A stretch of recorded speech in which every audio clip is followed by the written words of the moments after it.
Stick with me as we learn how to grow lion's mane mushroom right at home.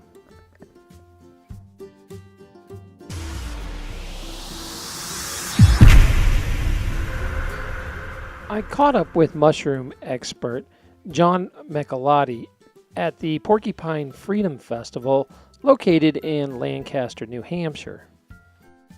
John was a featured speaker at the festival, but he also had a vendor site set up which he was selling kits where you could grow your own mushrooms at home.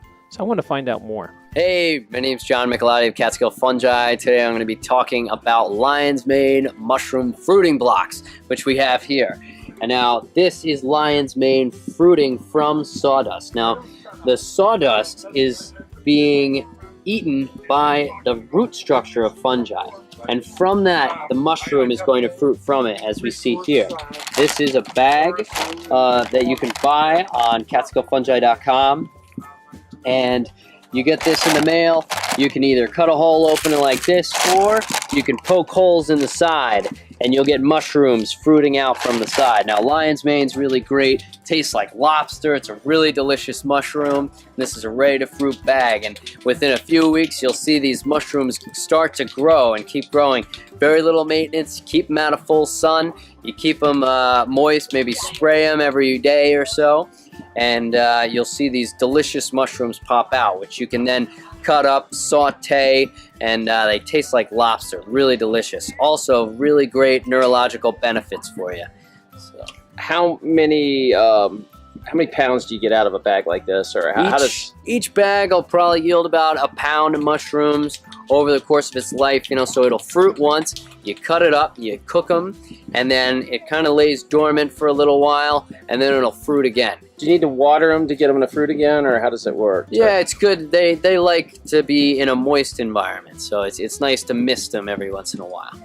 Now, is there a way to do anything with the block once it's burnt out? Absolutely, yeah. These mushroom blocks are a really great nutritious source for your garden. So you break it up, you break up that sawdust and mycelium, and you spread it around your garden or put it in your compost. Your red wiggler worms are gonna love it. Your beneficial bugs are gonna love it, and it's gonna provide nutrients to your soil for your plants.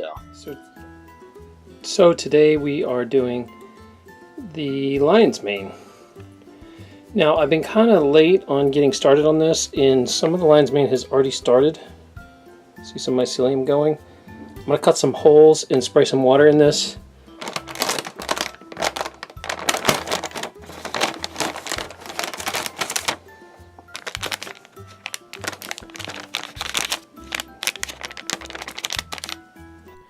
The top already had some mycelium in place, and you get a good look at it here. It's pretty neat looking stuff.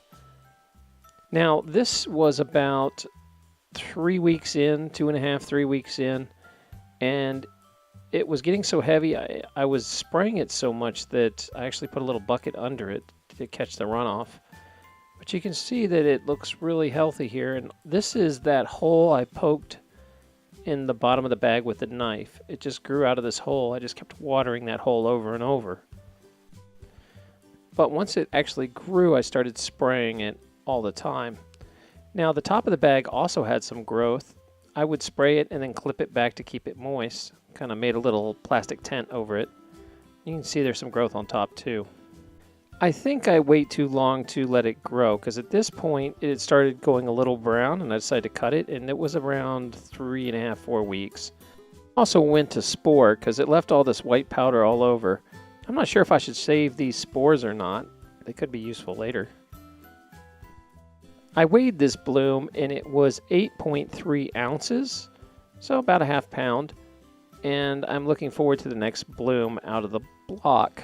I'm going to give it a rest for a little bit and then restart it again. Don't forget, if you haven't subscribed yet, please subscribe to my channel. Also, give this a thumbs up, a like, a share, or if you have something to add, remember to comment below. Thanks. Also, don't forget to stop by terranlupo.com. I have up videos that you can't see anywhere else. Currently, I have one on carnivorous plants and also how to make your own mead. All you have to do is go over